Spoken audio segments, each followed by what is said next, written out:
Qing's Prose, the story of cutting off meat. Grandpa loves to eat meat in his old age, so we have no choice but to fulfill our filial piety and buy 2 or 3 cents a day. At first it was based and 2 cents, but then the price of meat increased, and 2 cents of leg meat cut into thin slices was not enough to cover the floor. For the pelvic floor, I had to reluctantly take out the triangle. The remaining money is only enough to buy some tofu to make soup, plus the bowl of hygienic food that I eat every day, stir-fried mung bean sprouts with shangqiansi. The children put their chopsticks in their mouths and shouted, "Mom, I want meat." No matter how much I talked about the nutritional ingredients of tofu, they still wanted to eat pork without fear of microorganisms. In fact, I don't want to miss this taste myself, because we haven't bought meat since the new year. It wasn't until my grandfather fled to Shanghai due to repeated bombings in his hometown a month ago that he bought a piece as big as his palm every day and brought it to us.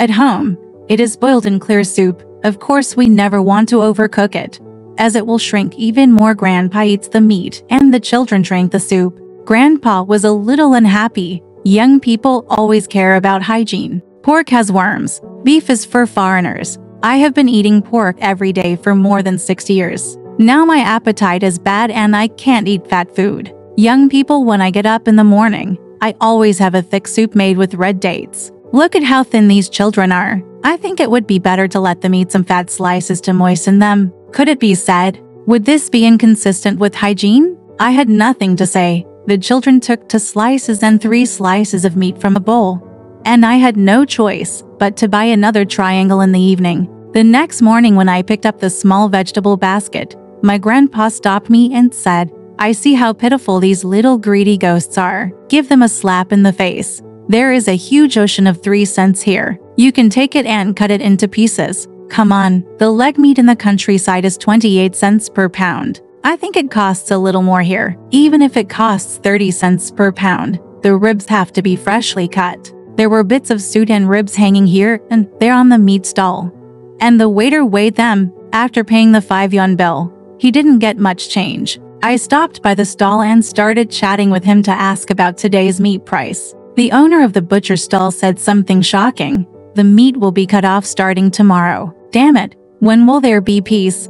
He continued angrily. A silver hunter has to donate more than 10 yuan, and the ship carrying pigs has to be constantly strangled. Shanghai should not be able to eat pork or human flesh in such a big city. The livestock market is going to be seized this time, so let's fight for our lives, not to close the butcher shop and close the butcher stall. I won't make any money, and you won't be able to donate. So that's good. I'm going to cut off the meat tomorrow. I helplessly took out a 1 yuan bill from my arms, only to get it on the market scale, which was 1 pound, 2 taels and 5 cents. He cut the ribs into pieces for me, but he would never take them out. The children were so greedy that they clamored to eat meat every day. But the plain meat in front of Grandpa was also gone, replaced by a bowl of slightly smelly liquid meat. Grandpa always said nothing while eating. Every time he sat down at the table, he would first glance at the few bowls of side dishes, then lower his head and take a big mouthful of rice.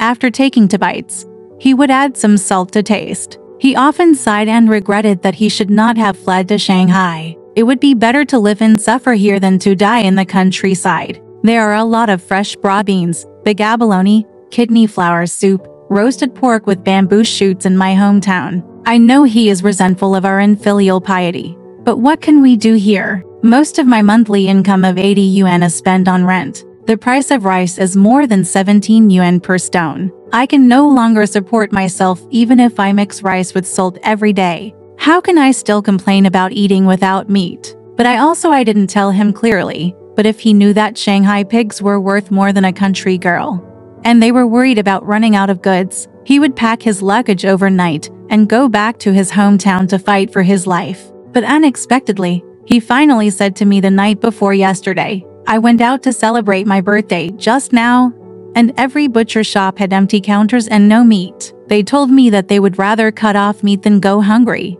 Why do people accept donations from mothers?" They also told me that in the past, Shanghai had to slaughter 4,000 pigs every day. After the war, there were more people living there, but only half of the number was slaughtered. This is because the price of donations was high. Damn it, most people can't afford meat, so their business will be in trouble. This time they come up with a new way to create a livestock market, which will make life more difficult in the future. It's better to close the market as soon as possible. I see this. People are ambitious. No wonder you only feed me the flesh these days. But why did you hide this from me? I couldn't guess what Grandpa meant, so I vaguely comforted him that things would get better soon. Then there would be more goods, and the prices would be cheaper. Grandpa just shook his head. I couldn't get him some fresh meat, so I had to go to my third aunt's house to discuss it. Third aunt came over yesterday afternoon, holding a paper bag in her hand, which contained a large piece of leg meat. We were all busy asking her where to get it, and she tilted her head proudly and smiled. Guess how much this piece should cost? It's more than 3 kilograms on the market scale, and it's about 2.5 kilograms on the scale. Before we could answer, she started talking again. It only costs 1 yuan. Don't you think it's cheap? A man came to sell it door to door. A dark shadow passed through my heart, but the children clapped their hands and screamed with joy. And Sanzi solemnly presented the meat to his grandfather. Grandpa ignored no one, turned around and told me, "Throw all this meat into the trash can." We all couldn't help but be stunned. Grandpa urged with a straight face, "Throw it away quickly." They are reluctantly suspending the market, but we are still buying private meat. The small market was particularly busy this morning.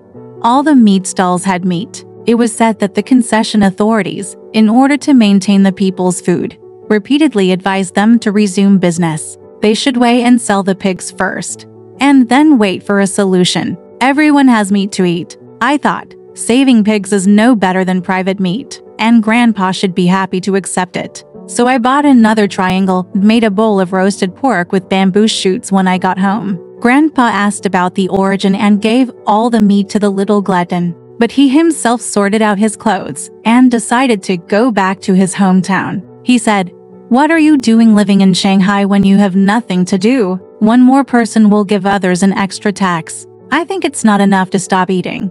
You have to stop eating." Alright, this part of the story ends here. Want to know what happened next? Let's listen to the breakdown next time.